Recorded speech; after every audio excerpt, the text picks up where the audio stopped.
As long as real estate is concerned, if you don't have leads, you're not in business. The reason why you want that client to buy right now, the reason why you're holding that guy's neck is because you only have one person here. Whenever your funnel is full of leads, your frustration is going to reduce. As long as real estate is concerned, if you're a realtor, if you don't have leads, you're not in business. Now, when you join the industry as a new agent, you're tempted to do a lot of things.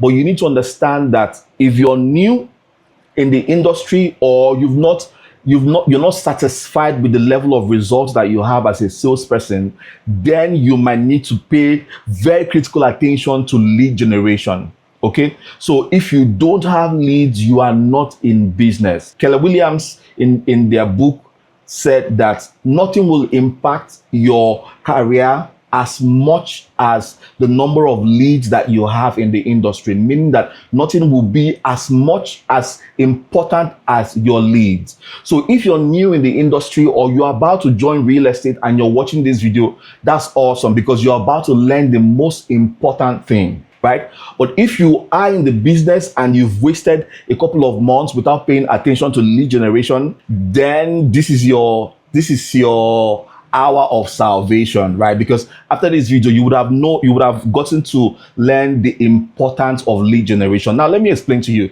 Just imagine that you are in a major market in Nigeria, for instance.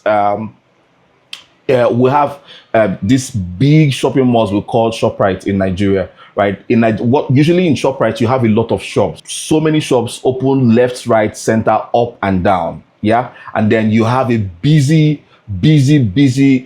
crowd walking around the mall looking for what to buy. All these shops have their products on display in their showroom, right? Now, they are competing for the same customer that walks into the mall. Everybody is competing. Now, it doesn't really matter what they are selling, right? They have different commodities, but they are hoping that somebody gets to walk into their shop and ask, what do you sell? Now, some shops go the extra mile. Some shops go the extra mile to even send their salesperson, out to call buyers into their shop. But most shops you see in the mall, they just sit and wait and hope that somebody walks into their shop. The best they do is they are visible, right? They just display whatever it is they do. Like if they're a barbering salon, they display that they're a barbering salon. They have a very transparent glass so that if you're walking through it, you're likely going to see what's happening inside. If they sell groceries, of course, they have a very transparent door or glass so that if you're walking past it, you can see it. They just depend on luck. This is how it is for most real estate agents. They hope that because they are visible, people are going to walk up to them and ask them, what do you sell? But you need to understand that being visible alone does not guarantee sale. Being visible alone does not guarantee lead. Lead generation does not come because you're visible. I can bet you. Because guess what? You might be visible to the wrong set of people. You might be visible to the right set of people, but you're not sending the right message. So being strategic about lead generation does not just stop with visibility. It goes further to ensure that you are visible to the right set of people, and then you're giving them the right set of message at the right time. Let me give you a very, very frank instance. So usually when I'm traveling, let's say I want to fly, I have realtors who come up to me and say they want me to buy what they are selling, right? And they want to know if I'm interested in real estate, that they have a property. So they usually introduce themselves, introduce their company, and then they go straight to market what they have to sell, which is their property, and they want me to buy. They want me to pick interest at that moment and buy, which is wrong. Right? You're talking to a prospect at the moment, but you're selling the wrong thing. And because of that, you lose your leads. Now, usually when I'm traveling, especially if I'm going to a place like Lagos, right, I'm usually in a hurry. So when I get into the terminal, I don't look around and no, there's always something that I want to do. There's always a deadline I'm trying to meet up. So every distraction is not welcome, right? That is not the time to sell to me. So if you come to me at that moment and you want us to exchange contacts so we can have strategic conversations after that, that makes a lot of sense. But keeping me there, and then having conversations about your property, the properties that you have, showing me the flyers of the properties that you're selling is a no. You are giving out the wrong message at the wrong right time. I don't know if you understand, right? So lead generation is about being strategic with your visibility, your message, and the timing. Okay, so we're going to look at all of that, introduce the concept of lead generation so that you can stop making some very, I'll call them major mistakes, because they are the reasons why your funnel, your funnel is empty. Let's talk about the definition of lead generation. The lead generation is the process of attracting potential buyers, capturing their interests, and nurturing them until they become clients, right? So we'll list that out right now. So number one is the process of attracting potential buyers.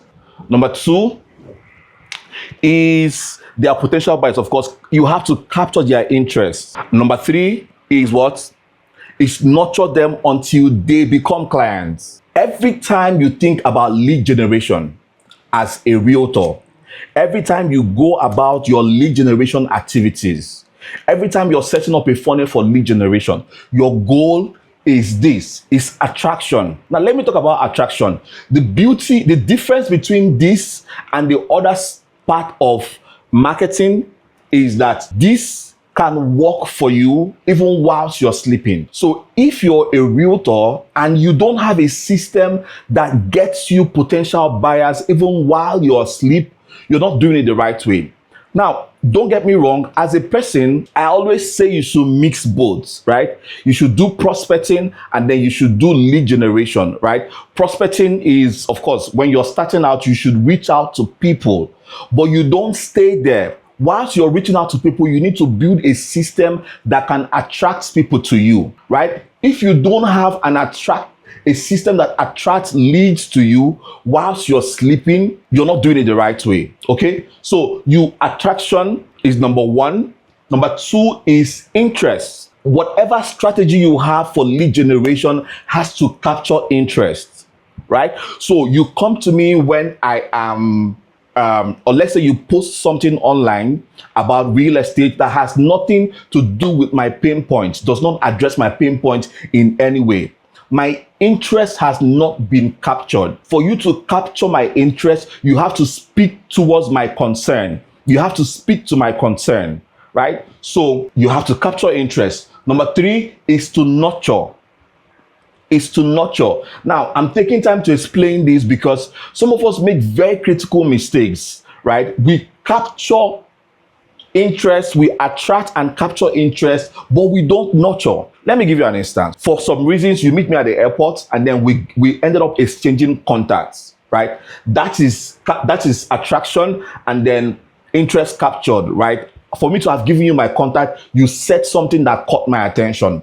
That's interest, okay? But then the next conversation we're having, you are saying something entirely different from what I want to hear, right? Now, the purpose of this series of trainings is to show you how to do this, okay? So lead generation is not just about finding anyone, it's about finding people who are interested and they are capable of buying or investing, like we initially explained, right? Now, lead generation is important to you as a realtor because without leads, you will not have a sale. Does not necessarily mean that the more leads you have, the more sale you're going to have.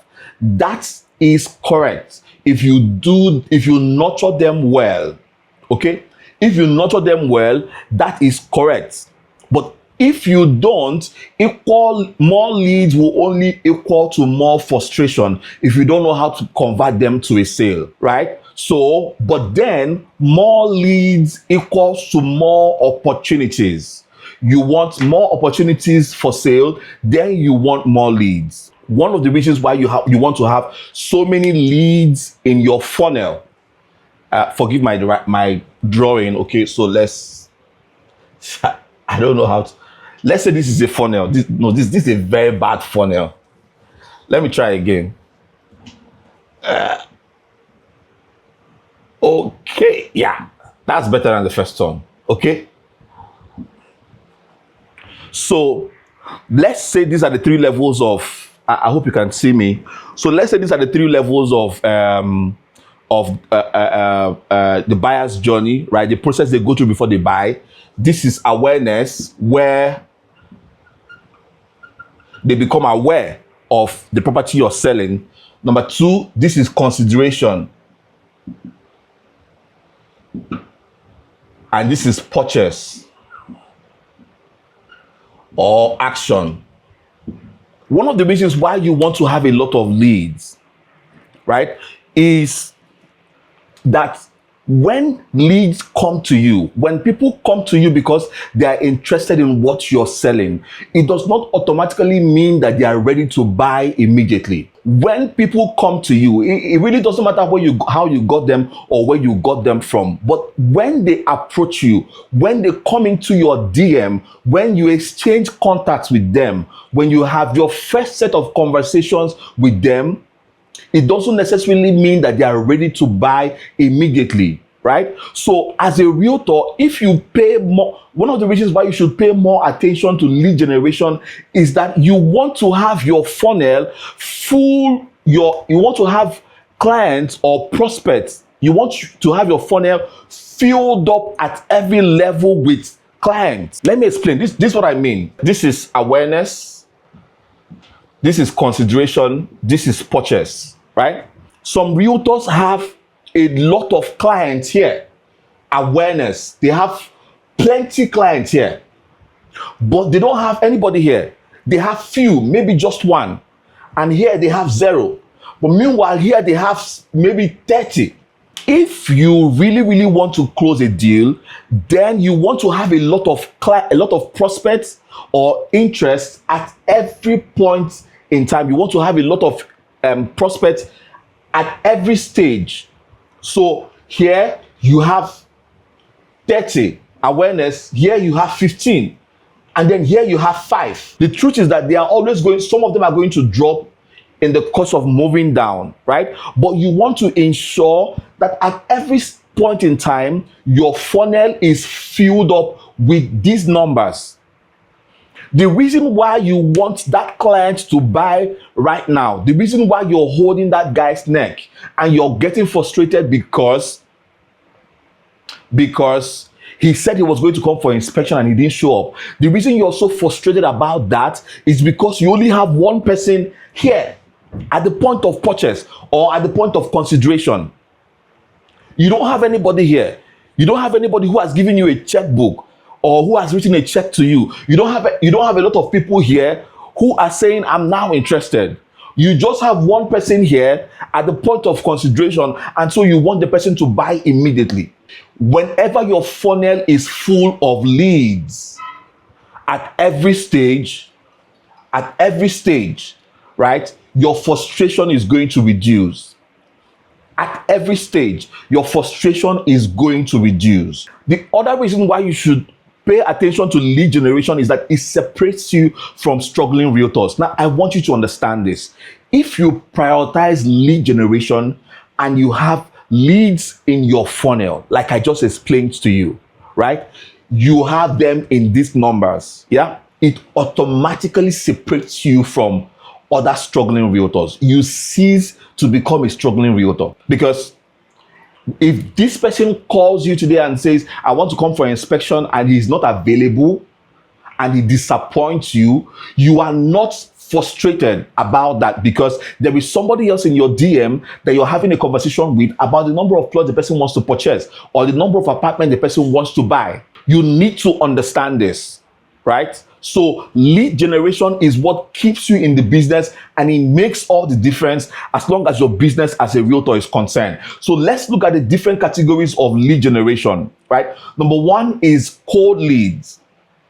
We have what we call cold leads. Okay, so a cold lead is somebody who has no connection to you yet. They don't know you, your business, or what you offer. So when you post stuff on the internet and people come across it, they are cold leads. They don't know you. When you walk across the street and you're trying to have a conversation with somebody, that person is cold. They don't know you. They don't know what you do. They are probably meeting you for the first time. Number two is warm leads. A warm lead has seen your business and is showing some interest, but they haven't made a move yet. So this person has seen you, you're visible to them. Probably they've even asked you about what you're doing. They've piqued interest, but they've not made any strategic move yet. They've not asked you for pricing, or maybe they've asked you for pricing, but they've not gone for inspection with you. Okay, now a hot lead is somebody who has done their research, they've made their decision, and they are ready to take action immediately, right? So just bear that in mind. Very simple. So a cold lead is somebody who has zero interest. A warm lead is somebody who has interest, but they've not really done much yet. They're still asking questions at the educational level, right? Then a hot lead is somebody who has gone through the consideration level and then they're ready to buy. In lead generation, you have 3 different stages. So it's usually categorized into 5, right? But I'll just break it down into 3 for you. Number 1 is this. It's called top of the funnel, right? You have number 1, top of the funnel, you have middle of the funnel, and then you have the bottom of the funnel, right? So these are the 3 stages in your lead generation funnel. At the first level, which is the top of the funnel, your focus here is brand awareness and attracting potential customers. The goal is to introduce your brand to a broad audience. At this stage, now I want you to understand that this is going to go simultaneously. This arrangement here happens simultaneously, okay? So number 1 is top of the funnel. Your goal here is to create awareness to a broad audience. People don't know you. They don't know who you are.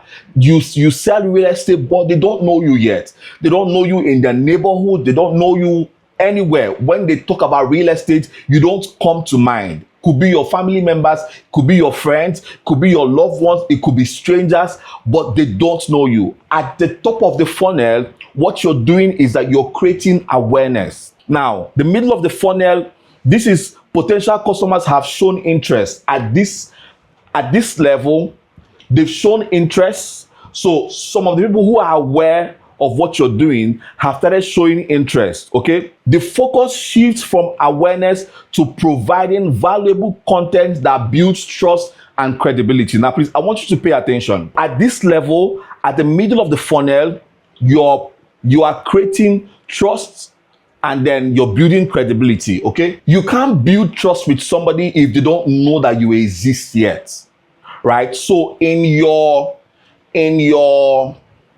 lead generation strategy, in the content you're creating for lead generation, you have to ensure that there are contents responsible for showing that you are now in the business, right? Introducing you and what you do. There are contents that will also build trust and credibility. Okay, now the last one, which is the bottom of the funnel, the goal is to convince the client or the prospect to take a desired action, such as purchasing the property that you're selling, right?